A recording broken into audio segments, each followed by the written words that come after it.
What is going on, sports fans? Welcome to a brand new episode of EBC Sports International. I'm Michael Hudson coming at you from Seattle, Washington. Before we continue on with our show tonight, I can't forget to introduce to you our awesome sports panel. So first, let me introduce you to them. First, from Toronto, Canada, we have Albert Say. What's going on, man? What's up, Mike? How's it going? Welcome, fans. Another week, another day to talk some sports. Let's do this.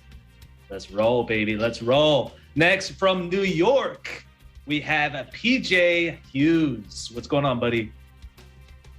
What's up, Mike? What's up, everyone? I can't wait to get into today's show because we got a lot of crazy topics. Can't wait. Oh, we do. That is an understatement, my friend. And last but not least, the man, the myth, and the legend from Vancouver, BC, Canada, Jolty Horvath. What is up, everyone? I thought you were introducing Tom Brady for a second there. Listen, y'all know I'm an American living in Canada, but I got to give props to the Canadian men's national team, this close to qualifying for their first World Cup since 1986. Let's go. I love it, baby. Canada, gotta love them. Gotta love them. But hey, thanks for joining me tonight, fellas. And to the viewers, thanks for joining us tonight. And once again, we just want to remind you that we are just some passionate sports fans and by no means experts. Now, before we get into our main discussions of tonight, let's start off with some updates from the sports world this week. First, some devastating and sad news. Just my week has just been upside down. Thomas Edward Patrick Brady Jr. is retiring. Albert, what's the story? Yeah, Mike, the Tampa Bay Buccaneers quarterback Tom Brady has officially announced his retirement from the NFL after an Instagram post stated that he is not going to make that competitive commitment anymore. Brady ends his illustrious 22-year career as one of, if not the most decorated player to ever play the game. The post stated that he tried his very best and it would have been tough to have that 100% competitive commitment needed to succeed. Brady went on to thank his teammates, his coaches, his fellow competitors, and of course the fans. Brady, who is 44 years old, is widely considered as the greatest quarterback in NFL history, winning 7 Lombardi trophies, the most championships won by a single player, along with 5 Super Bowl MVPs. Brady rewrote much of the NFL record book with both personal and team accomplishments. He piled up career records such as the most touchdown passes at 624, most passing yards at 84,250 in his 22 seasons. He also holds the most regular season wins, playoff wins, most Pro Bowl selections, and the list goes on and on. In a recent statement by NFL Commissioner Roger Goodell, he made it known that Tom Brady will be remembered as one of the greatest to ever play in the NFL, praising him for his stellar career and his sustained excellence he displayed year after year. Brady has set the gold standard on what it means to win at the highest level. Now, we can only look back and acknowledge all the great accomplishments that he achieved. Back to you, Mike. Albert, he just made my night a little bit worse, but it's okay. You know, everybody has to retire sometime, right? So next story. Thanks, Albert. Jolty has some additional NFL news for us concerning Washington, D.C. What's going on, Z? Yeah, thanks, Mike. So after 87 years with its former name, you know, the one that had a little bit of racist connotations to it, and 2 additional years as the Washington football team, the franchise announced Wednesday morning that its new name would be the Commanders. The team also unveiled its new logo and uniforms, which you can see right beside me on the screen there. Team president Jason Wright had stressed during the 20-month process that it took to announce the team name that the franchise would like to incorporate the military because of its connection to the nation's capital.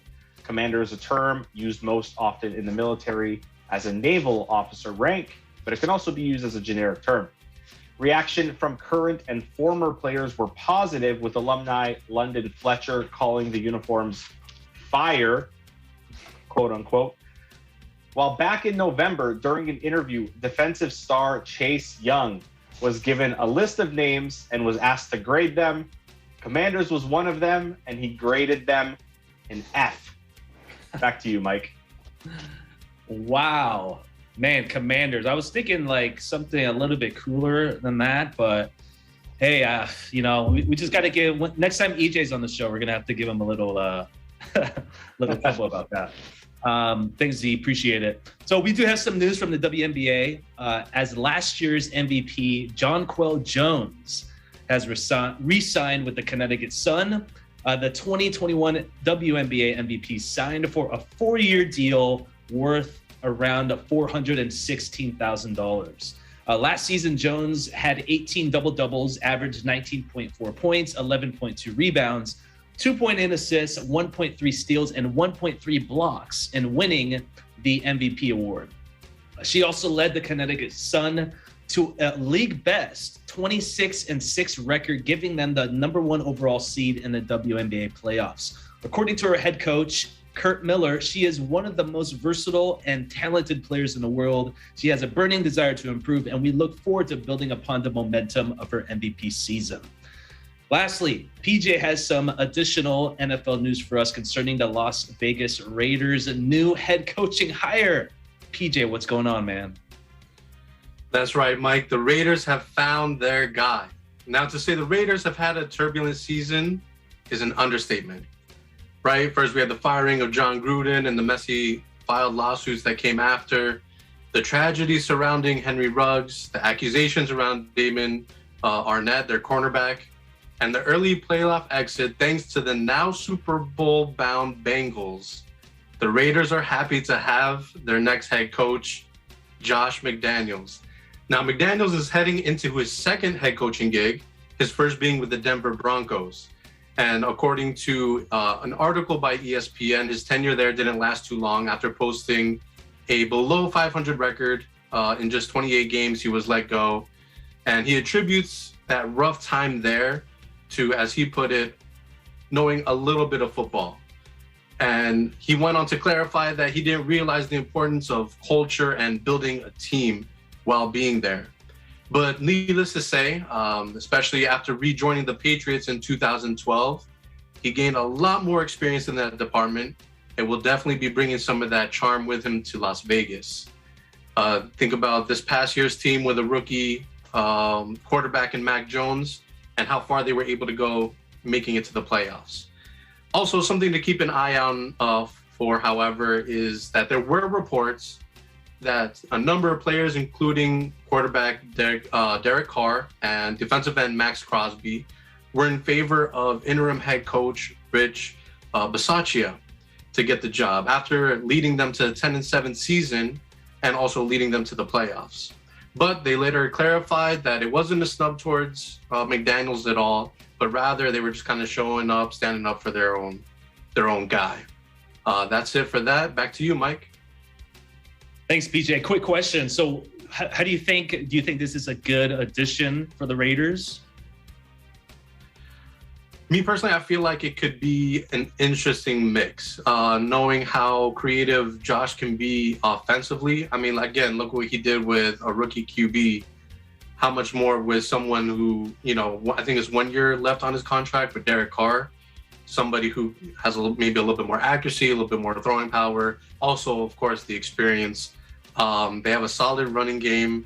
Their defense, I thought they did pretty well this year. I think it'd be interesting to see what they can do this coming season. I think it'll be a success. I think it will, hopefully. Yeah, from what I heard, quarterback. Yeah, totally. From what I heard, Josh McDaniels just totally killed the interview. Just really impressed the owner and the GM and things like that. So pretty exciting. Just sucks that they're in AFC West. I mean, they're going to face Mahomes and Justin Herbert and stuff. So that's always a tough test. But hey, appreciate the stories, everybody. We're going to go ahead and take a quick break. When we return, we're going to talk about Tom Brady. EBC Sports International will return in a moment.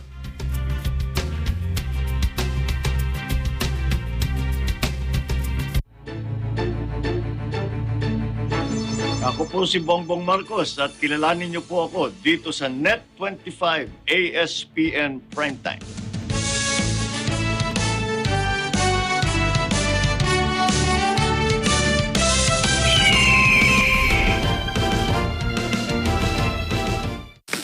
Gagawin ko ang lahat para sa'yo. Tatrabaho ako para makapag-ipon tayo. Pasok ako sa construction.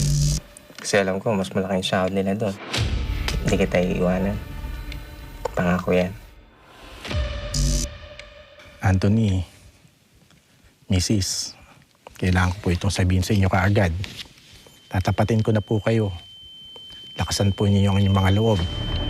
Napapagod ka na ba, Lisa? Sasawa ka na ba? Naawa ka na lang ba sa akin? O ate. Si Anthony. Bakit?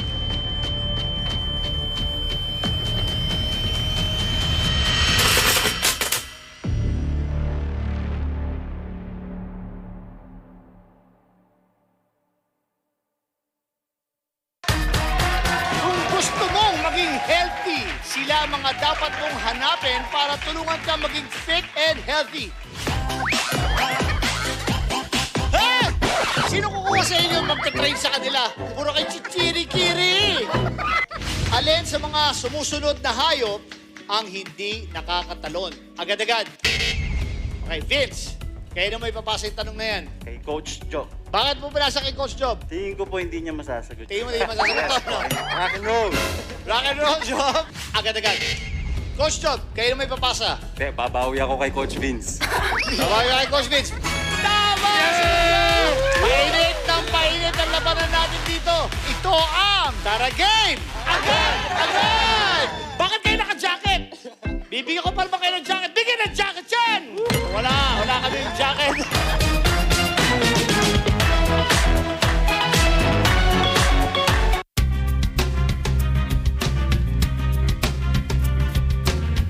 Welcome back, sports fans. This is EBC Sports International. Michael Hudson coming at you from Seattle, Washington. So this is probably easily going to be the hardest thing for me to say in the history of the show. Tom Brady is retiring from the NFL. That's right. Like what Albert just announced earlier, after 22 seasons, Mr. Brady is finally done, and he made his announcement earlier this week via Instagram and said, and I quote, "I have always believed the sport of football is an all-in proposition. If a 100% competitive commitment isn't there, you won't succeed, and success is what I love so much about our game." Brady finished with the most Super Bowl wins in NFL history and holds multiple quarterback records. Jolty, we're going to start with you tonight. What are your thoughts on TB12's career?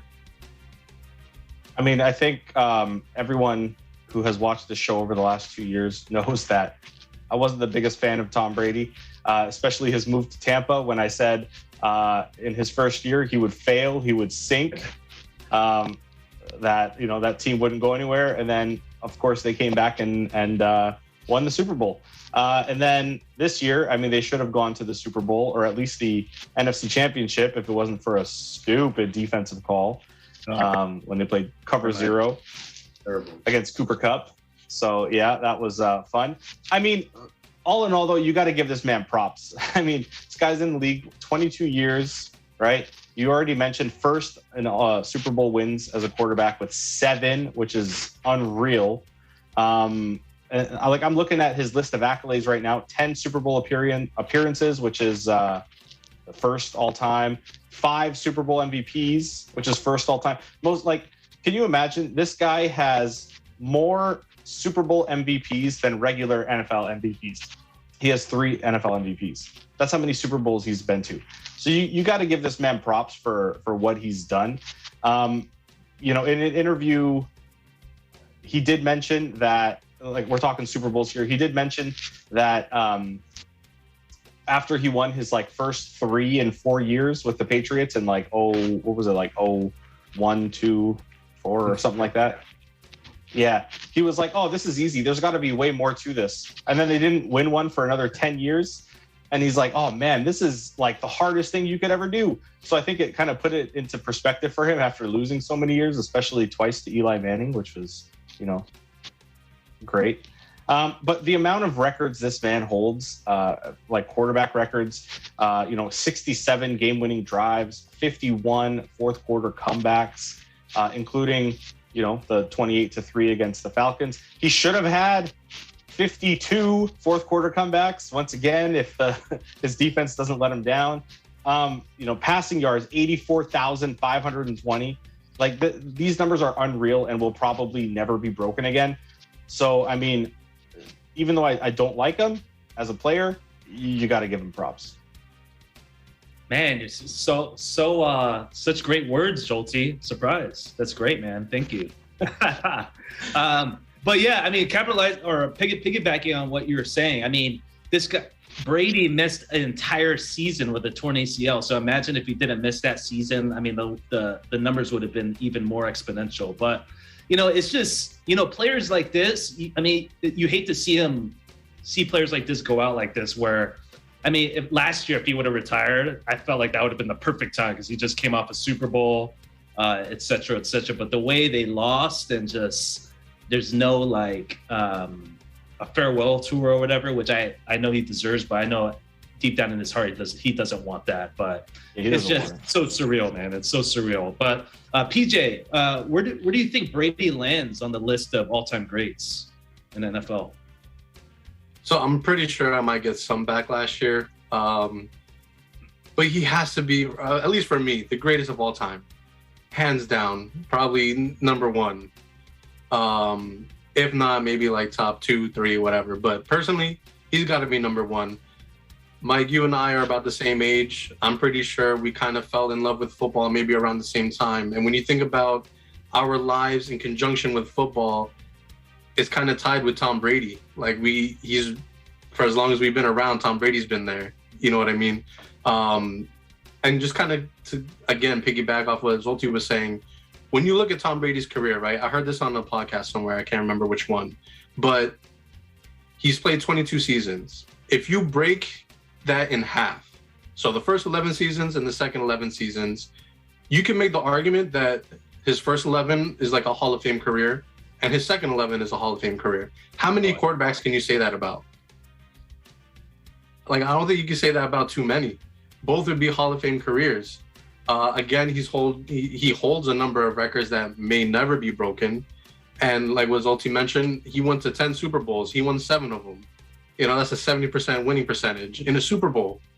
And then to top that off, he's played in 34, his record in the playoffs is 34-11. But that's not including the times that they had a first round bye because they were the 1 seed.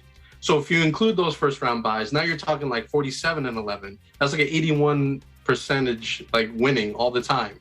Like how many quarterbacks can do something like that throughout the course of a 22-year career?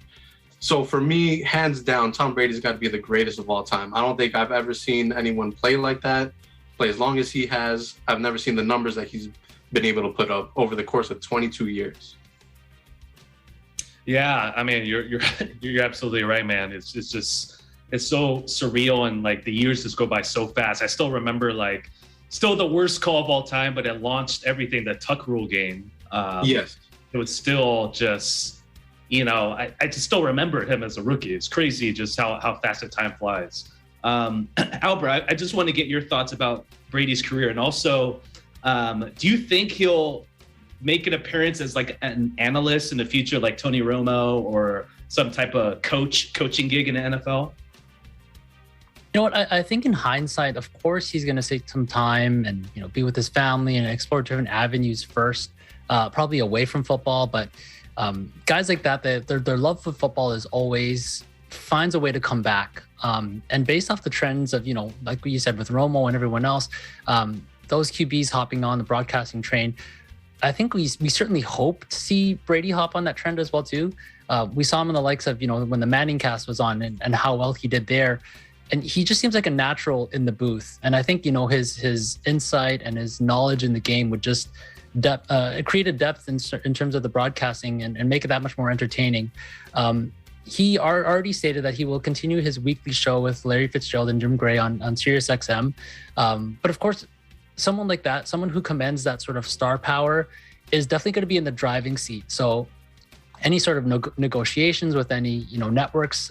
He's going to get to choose where he wants to go and what he wants to do, whether it's the Monday night games or the Sunday night games. It's all in Brady's hands, because where Brady goes, the viewership will for sure follow. Yeah, I could totally see him do that one show on ESPN, Detail. I think Kobe Bryant did it, Peyton Manning too. I could totally see him do something like that, where they just break down different plays. But yeah, I agree with you. I think he'll definitely make a comeback. But aside from that, Mike, I got a question for you, a real quick question. So in his retirement announcement, everything was about the Bucks. Do you put anything on the fact that he left the Patriots out? Because I know you're a huge Brady supporter, so I want to get your take on that. Yeah, I mean, I'm not surprised, because I know there's probably still a sour taste in his mouth about how he left New England. I mean, at the end of the day, I think he just felt like he wasn't wanted. And I think it's kind of one of those things where it's like, MJ remembering all those haters in his Hall of Fame speech is kind of a similar thing. But I mean, that's kind of what I thought in the beginning until Bill Belichick came out with that statement. I don't know if that was really his words or not, but he basically was saying that Brady was the greatest player ever. So I guess they kind of made it amends, but who really knows? We'll see what he says at his Hall of Fame speech. But all right, we're gonna stay with this. We're gonna stay with Tom Brady here, and I think it's safe to say that we have a lot of up and coming quarterbacks. So many good games this in the playoffs. So much young talent. And PJ, which quarterback do you think has the best chance of becoming the next Tom Brady? So for my answer, I would have to say probably Josh Allen. He also wasn't really highly looked out coming out of the draft. The Bills had to draft up or move up in the draft in order to get him. But I mean, the size, they're almost the same height. I think Josh Allen weighs a little bit more. Obviously, he's a little bit more mobile, but like the arm strength, the accuracy, you kind of see some parallels like in the beginning of their careers. Like when Tom Brady, first came in, his accuracy wasn't 100% there. He wasn't able to read defenses like spot on, like as he could later on in his career. But you see the progression with Josh Allen, and obviously with technology and like studying film and everything like that, it's kind of more rapid. Like your progress is more rapid. So when you look at Josh Allen, what he's able to do, since he's come into the league, right? Last year they make it to the AFC title game, they lose to the Chiefs. This year, he was 13 seconds away from making it again. I think it's just one of those things where it's a little bit of a bumpy start, but hopefully, he does make it over that hump, makes it to the Super Bowl. Again, like I said on the last time I was on here, he's the only real bright spot in New York right now in terms of football. So hopefully. Yeah, it's interesting to see. He's still like 24, 25. So it's pretty exactly where he's going to end up after it's all said and done. Albert, which QB do you think has the best chance at surpassing Tom's career? I'm going to be brutally honest. I don't know if anyone is going to be able to surpass Brady's career, if not in a long time or ever. Just being able to play 22 seasons alone is a feat in and of itself. And it's going to be difficult for even the healthiest QB to attain. And then on top of that, you have to take into consideration all of his accomplishments, which makes it even more challenging. But if I had to pick someone, I'm going to go with someone who actually runs parallels with his former team, the Patriots. The long shot, I'm going to take Mac Jones, who, in his first year has already made the playoffs, has had a successful rookie career, and he's actually the first Patriot quarterback to receive Pro Bowl honors as well too. So it's a tough shadow to sort of follow, but I'm going to go with Mac Jones. Mac Jones, man, that is, you heard it here first, everybody. So 20 years from now, a bold prediction. So 20 years from now, when he retires, we're going to come back and be like, hey, we'll compare and see if he's anywhere close, if he's still in the league by then. Jolty, which QB in the NFL will have the same, if not more of an impact than Brady has on the game? right, well, first off, I don't know if Mac Jones is going to get there if he only throws 3 passes a game like he did against Buffalo, that one windy game. But I'm surprised no one has brought up Patrick Mahomes. And guess what? That's not my answer either. I'm going to go with Joseph Lee Burrow. I have to say his full name, just like you mentioned Tom Brady's full name. This guy is in his 2nd year in the league. He missed half of last season with an injury when he blew out his knee. He still threw for 2,700 yards in his first year in 10 games that he played, 13 touchdowns, 5 picks. This guy has the worst offensive line in the league, or one of the worst offensive lines in the league. Terrible. And he's still doing what he's doing. He's still able to will his team to the Super Bowl. It's kind of like Tom Brady. He played his entire New England career, except for maybe 1 or 2 seasons, with 0 wide receivers, and he still ends up, going to the Super Bowl. The odd year out is, of course, when he had Randy Moss, and they just missed out on the perfect season because the New York Giants beat them. I have to bring that up, Mike, because always gotta sneak that in there. A little extra shot, No, but I mean, this year he threw for 4,600 yards, 34 touchdowns to 14 picks. The game against Tennessee, the number 1 team in the AFC, in the second round of the playoffs, they gave up 9 sacks, and he still found a way to will his team to win. That's the Tom Brady energy that he brings to the table. So if we're talking about anyone who can get there, and this guy's only in his 2nd season, if they get an O-line and they can protect him so he doesn't get injured again, he'll be golden in the future. Oh yeah, I totally agree. I would say Joe Burrow as well. And I don't know, Rams fans, I know Ken's probably watching this. Don't sleep on the Bengals, man. I'm telling you, Joe Burrow is the real deal. And he's proven it time and time again. So super excited. We're going to talk more about that later in the show, but we're going to take a quick break. And when we come back, we're going to break down last weekend's NFL Conference Championship games, as well as share our thoughts on the upcoming Super Bowl matchup. We'll be right back.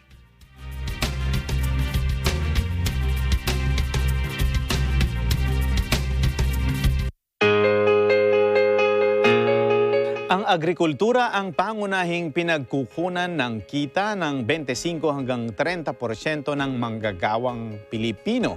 The world's rising population requires food which can only be provided if we look after the land and soil so that it can produce nutritious food, support productive farms, and support healthy communities and economies. Isa ang Pilipinas sa mga bansa na may advanced risk reduction strategy na makatutulong sa ating sektor ng kabuhayan. In this episode, we will discuss livelihood, agriculture, and entrepreneurship with our guest, Mr. Robin Padilla, host and advocate of Unlad, Kaagapay sa Hanap Buhay. Hindi ka ba natatakot, Sir RP, na this is the batch of senators, leaders of the country who can either drive us out from the pandemic or make our situation worse? Ang dami na pong dumaan na administrasyon. Yun lang naman po, di ba, ang inaantay natin. Kung kailan gagaan ang buhay natin araw-araw. Ako po, si Robin Padilla.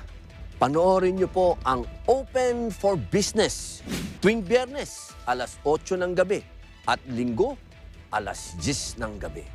Dito lang po sa Net 25. All these in this episode of Open for Business.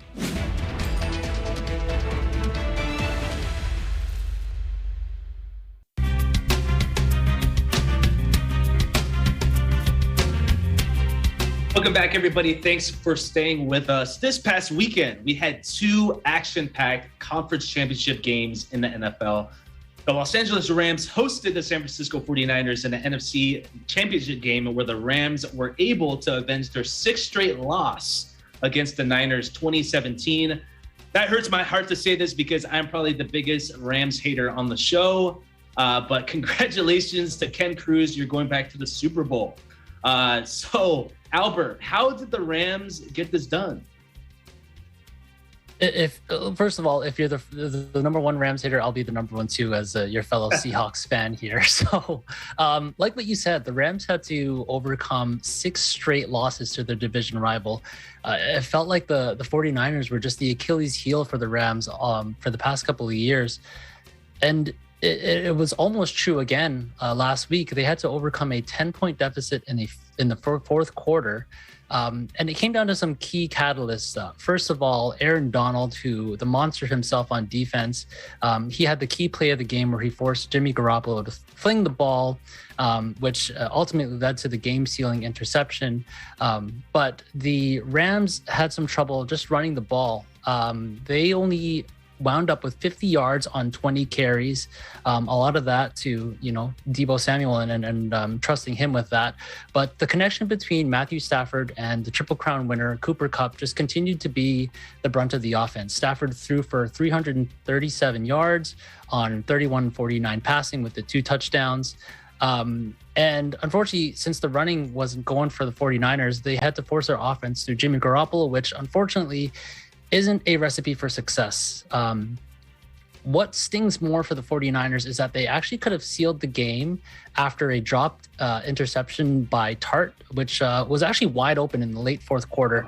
Instead, the Rams were able to set up the game-tying field goal, and then the 49ers weren't able to get anything in their next possession, which ultimately led to the Rams getting the go-ahead field goal. So very, very tough game for the 49ers, which, again, they could have sealed it with many chances, but ultimately the Rams pull ahead and are heading to the Super Bowl.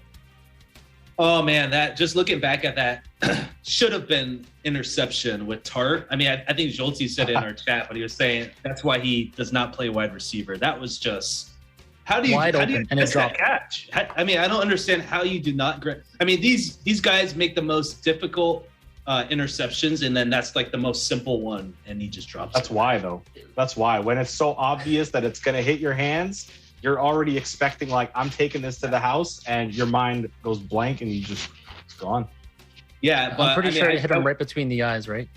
Exactly. Yeah, it did. But, like, I'll give the guy credit, though. I mean, he really took full responsibility and said, like, this play is not going to define him. We'll find out. But that was devastating, man. That was the reason why the Rams were able to really win that game. Jolty, with this loss, there's already rumors going around that Jimmy G may get traded. He may even get cut next season. What do you think is going to happen to him? I think this season was already a showcase season for him. Show him off to the rest of the league what he can do. And then ultimately get rid of him at the end of the season. This team is already preparing to move on. You could already tell Trey Lance is going to be their guy moving forward. So ultimately, it just comes down to how do other teams view him? Like how do they feel after his horrible performance against the Packers, and then his decent performance against the Rams? But then you got to look at the end of the game. They did not gain, this is the 49ers, did not gain a single yard in the last 12 minutes of the game. They had a total of 1 completion for -3 yards in the last 12 minutes. Okay. That's how, so, I mean, I don't know if you want to give credit to the Rams defense for this or, blame it on Jimmy G and the 49ers offense. He's also the only quarterback to blow a 10-point lead in the fourth quarter in the last 3 years. Of course, we know who it was 3 years ago, Atlanta Falcons and Tom Brady. But, I mean, now it all depends on where does he go, right? Like, he's gone for sure, in my opinion. And, I have family who are huge Niners fans and are, like, insiders and whatever. So they're saying the same thing, like, he's gone. It ultimately just depends now where he goes. Does he go to is he going to replace Aaron Rodgers in Green Bay? Is he going to go to Denver? They need a quarterback. Is Russ gone and he's going to replace Russ in San Francisco, right? Like Houston Texans. No, like no. Where does he go? Like that's the ultimate question. He's gone. Where does he go? Yeah, who knows? Maybe Tampa Bay. I mean, with Brady gone. There you go. I didn't even think about that. Yeah. It's already pretty have pretty good weapons there. But moving on to the AFC Championship game, the Cincinnati Bengals shocked the world as they went up to Arrowhead Stadium and beat the heavily favored Kansas City Chiefs in overtime, 27-24. PJ, what did the Bengals do to get the victory? I think it's something as simple as just believing in themselves. This is like the trend throughout the course of these playoffs, right? They get into the playoffs. Nobody thought they could beat the Raiders, and they beat the Raiders. Then they go on to play the Titans. Everybody, he gets sacked. Joe Burrow gets sacked 9 times, and yet they still pull out the victory. And then even in this game, I watched some highlights and like the mic'd up version where you can hear players on the sideline and everything like that. And all the Bengals players were telling each other the same thing, especially the defense, because you remember the first drive, Kansas City scores, and the recurring theme throughout the time that the Chiefs were scoring was, it's all right, it's just one play. It's all right, it's just one drive. It's all right, even when they were down 21-3, you hear them on the sideline saying, okay, it's still a long game. We got a long ways to go. So they still believed, even when like the odds were crazily against them, 21-3, and then they come back to win 27-24. I think the fact that they believe in themselves, they know what they're capable of. Also, it helps to have Joe Burrow, what this guy did in college, and now having his college teammate in Jamar Chase. And I know they have another teammate on their team. I can't remember if it's the offensive line or defensive line, but you kind of bring that winning culture to the Bengals, something that they haven't had for how many years now. Now players are starting to buy in. So I think just simply believing in themselves is kind of what helped them get over this hump and beat the Kansas City Chiefs. And this might be a bold prediction, this might be a hot take here, but everybody has the Rams winning. Everybody has... with the loss, what changes do the Chiefs have to make in offseason to basically make it back to the Super Bowl next year? I got 3 things. The first one is to bring another strong wide receiver. We know Tyreek Hill and what he's capable of doing, and one of the best receivers. And Travis Kelce as well, too, being the elite tight end. But we saw what happened when they sort of locked down their number 1 and even number 2 options. I feel like they need a strong number 3 in order for Patrick Mahomes to have another target when those other 2 do get locked down. Someone in the free agent market, Chris Godwin's out there. Someone by even Juju Smith-Schuster might even be a name. The second one is to definitely strengthen their D-line. So the Chiefs only had 31 sacks for the whole season, which is actually the 4th fewest in the league. Doing so doesn't provide enough pressure for opposing quarterbacks, so definitely would help them on the defensive end. And lastly, the third one, again, on the defensive side, is to find some help in the secondary, especially if someone like Tyrann Mathieu leaves for free agency. They definitely have to fill that hole. So find another wide receiver and then definitely strengthen the D-line and the secondary. And with Patrick Mahomes and his skill set, I wouldn't be surprised if the Chiefs are right back in it next year and competing for another championship. Yeah, I think in the same game that we're talking about, that last play in the first half where he tossed it to Tyreek, they're just kind of a little too cute, and they were on the 1 yard line and he couldn't score. That obviously was a huge stop for the Bengals, but it was one of those things where they should have just kicked the field goal, and they would have been up 24-3 and probably would have been a completely different game. But moving on to the Super Bowl.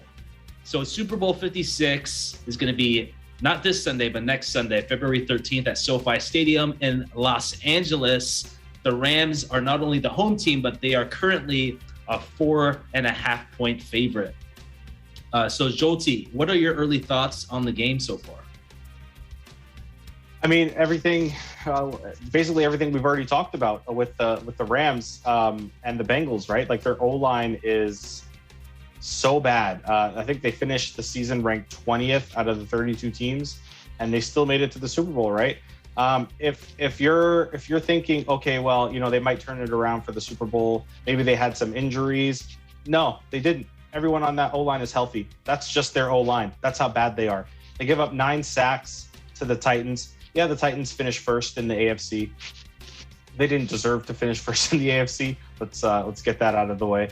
But they give up 9 sacks and still manage to win. Can you imagine what Leonard Floyd, Aaron Donald,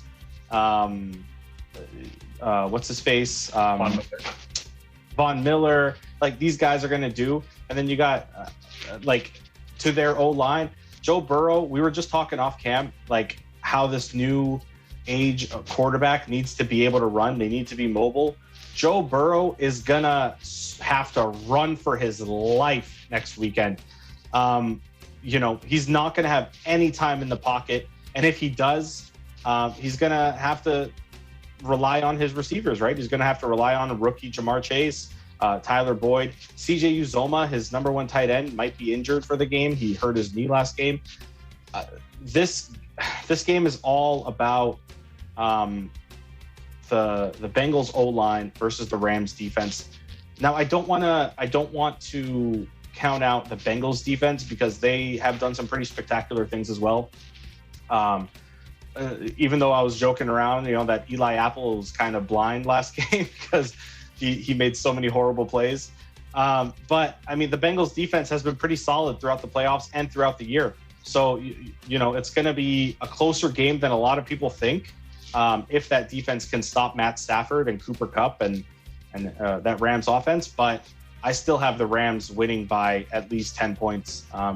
It's not going to be that close. I'm going to say like 31-21 for the Rams. All right, first score prediction. I love it. All right, we got the Rams.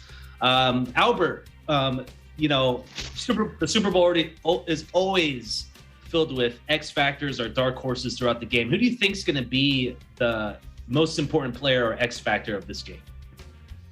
I got 3 letters for you. OBJ. OBJ last week had 100 receiving yards for the first time in 33 games. He's definitely going to be the X factor. I mean, on the opposite side of the spectrum, true, we can say that T. Higgins also had 100 receiving yards. So I think between the two, the X factor between each team is going to be their number 2 receivers, not their number 1 receivers. We know Jamar Chase, he's one of the best offensive rookies in NFL history, and we know Cooper Kupp is also going to get his own.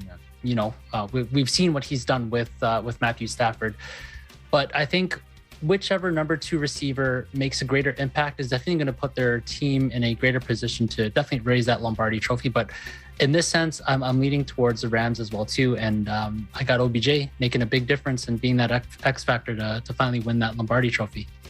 Oh gosh, OBJ, number 1 OBJ hater right here. I'm just kidding. No, he's no. I'm happy for him. You're not kidding. No, well, yeah, I'm not, but I'm saying that I'm happy for him because he came back from like 2 really bad knee injuries, so it's really good to see him play some good ball. PJ, real quick, if the Bengals get this win, do you think this will be the biggest upset in NFL history? It will not. I think the biggest upset in NFL history, as much as it pains me to say this, was when the Giants beat the Patriots in Super Bowl 42. They had the perfect chance to go 19-0, and of course the Giants had to ruin it. I think that was probably the biggest upset all time. I think they were like, the Patriots were like 12.5 point like favorites or something like that, something ridiculous. So to this day, I think that was the biggest upset. Gotcha. Okay. Well, hey, appreciate your takes, fellas. We're going to take one last break, and when we come back, we're going to talk about Steph Curry's current shooting struggles, as well as tackle our question of the week. We'll see you in a moment.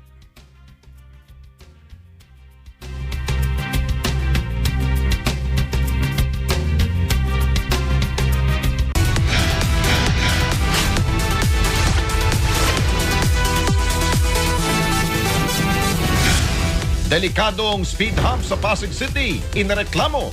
Aktual na video ng pagsemplang ng mga dumadaan dito, napasa kamay ng responde. Lolo na nangangalakal sa kabila ng kanyang edad, inayudahan.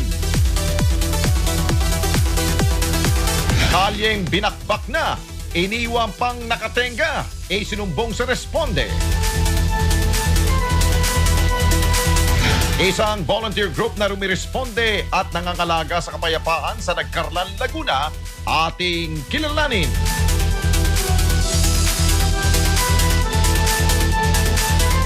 Sabado, alas 6 hanggang alas 7 ng gabi. Ito ang Responde, Mata ng Mamamayan.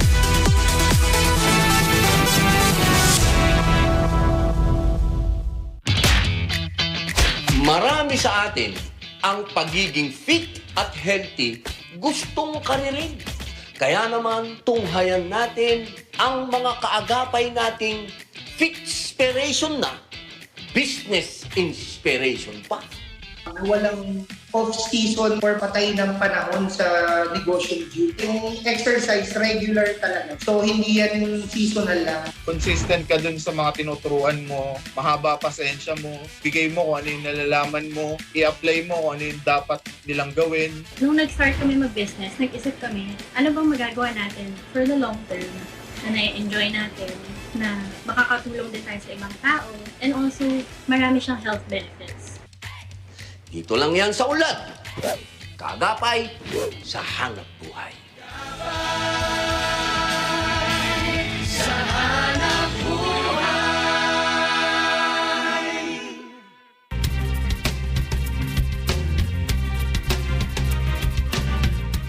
Hey, sports fans, welcome back. So Steph Curry of the Golden State Warriors is currently in a massive shooting slump right now, shooting his lowest percentage from the three-point line of his career at 37.9%. This is obviously surprising to many, especially with him breaking the all-time three-pointers made record earlier this season. So PJ, what is going on with Steph? It's kind of funny because to say that he's shooting only like 38% from three, I feel like a lot of NBA players would dream to have that shooting percentage, right? Like, that's still pretty high up there. I mean, Curry's launching maybe double-digit threes a game, you know? So for his numbers to be that low, it doesn't bother me as much. If I had to say that it was something, it would probably be, you know, he basically carried his team last year. They almost made it to the playoff last year. And then this year without, you know, Clay, James Wiseman, there was a couple games there where Draymond wasn't there. So, I mean, he was still carrying quite a bit of the scoring load. And obviously chasing that three-point title, like you want that. So maybe it's fatigue, you know, coming out of the All-Star break and everything, he'll be refreshed for the long stretch. But ultimately, like, I'm not too panicked. You know, 38% is still pretty good. Just on the positive side, I also looked up like his plus minus, and Steph actually has the highest plus minus in the whole league at 486. To put that in perspective, the next closest is Rudy Gobert at 344. So that's a difference of 142 right there. So I'm not too worried about Steph. I think he'll be all right. Got it. Yeah, it's just yeah, I agree with you, man. You know, 38%, people would dream, but like for Curry, I mean, he's usually shooting in that mid, you know, 43, 44% usually. So it's kind of quite unusual to see such a low percentage. Albert, do you think the Warriors can still win it all with Steph shooting like this? I don't know if they can still win it all. I mean, they're still winning currently at the moment. They're still sitting pretty at, 40-13, and they currently actually have the NBA's longest win streak at eight wins in a row. So yes, the Warriors can still win right now, but to see if it's sustainable all the way to the NBA championship, we'll just have to see. I think one key piece that PJ already touched upon was Draymond. A lot of the offense does, in fact, run through Draymond and his ability to pass, his ability to, create for the shooters. And it's sort of shown. Draymond has been hurt the past couple of weeks, and I think he's out for another 2 to 3 weeks after the All-Star break. So, who knows how long the Warriors can sustain this? I think the addition of the Klay Thompson and his improved conditioning has definitely helped. Being that he's another shooter that can sort of spread the floor, but also I think the improved scoring efficiency of first-time All-Star from Toronto, Canada, Andrew Wiggins has helped as well. So we'll have to see if those guys can sort of bear the load and wait till Steph can finally jump out of this slump and be able to be the MVP himself once again. Yeah, absolutely. I think it could be one of those things where, we've seen it for years where teams just like flip a switch and they just totally just lock in and dialed in and ready to go. So hopefully it's maybe one of those things where, you know, Steph just has to be motivated a little bit, because we look at the other night where Kevin Porter Jr. was talking a lot of trash to Steph and he just went off. He went crazy. And Steve Kerr was like, dude, why don't they just do that to him every game? But yeah, I mean, so it's definitely there. Jolty, does this shooting slump hurt Steph's chances at winning the MVP this season? What an irrelevant question, Mike. We all know where I'm going to go with this. Oh, no. Talked about this the last 3 weeks. The MVP of the 2021-22 season will be DeMar Darnell DeRozan. Oh, man. It will not be Steph Curry. Steph Curry could hit 80% of his threes, and he's still not going to win MVP. Okay, that's obviously a lie. 80% He would, yeah, he would destroy the MVP race in that. No, I mean, I don't think it hurts his chances, to be honest. He's still up there. Like, his stats are still up there with the best of them, right? Like, I just brought up DeRozan. DeRozan and him have almost exactly the same stats. I think Curry has one more assist per game than DeRozan. And I know I'm comparing him to DeMar DeRozan, but come on. Like, this guy's tearing it up. Steph, he'll come around, right? He tends to have a few games where he's a little off. I don't know, maybe it's the fact that Klay Thompson is back, right? That he does have that extra option there instead of focusing on shooting. Instead of putting up, 15 threes a game, he's only putting up 8 or 9, right? Like, it's kind of I don't think it hurts his chances, though. He'll be right up there with like Jokic, DeMar DeRozan, Steph Curry. Those are my top 3 right now. DeMar DeRozan never fails to be mentioned on the show, especially when Jolty is on. Appreciate the takes, guys. So we are at our question of the week. So we all know Tom Brady, our biggest story of today's show. He retired from the NFL recently. So fellas, we're going to go around the table. Just tell us, share with everybody your favorite Tom Brady memory. Albert, I'll start with you. I'm going to go with his 7th Super Bowl victory. It was going Brady versus Mahomes. It was billed as, GOAT versus potential future GOAT. And Brady just sort of shut everyone down. And he threw a flawless game with 3 touchdowns, 0 interceptions. It was a blowout game, 31-9. First time winning in a different team as well, too, coming off of leaving the Patriots. So even at his age as well, too, just silencing all the critics. I think that 7th Super Bowl victory was one of my favorite moments from Brady. Awesome. Jolty, I know you're not the biggest Tom Brady fan, but I'm sure you have at least one favorite memory that you can share with us. Listen, yeah. Okay. I don't want to mention when he beat the Seahawks. I'll go with something different.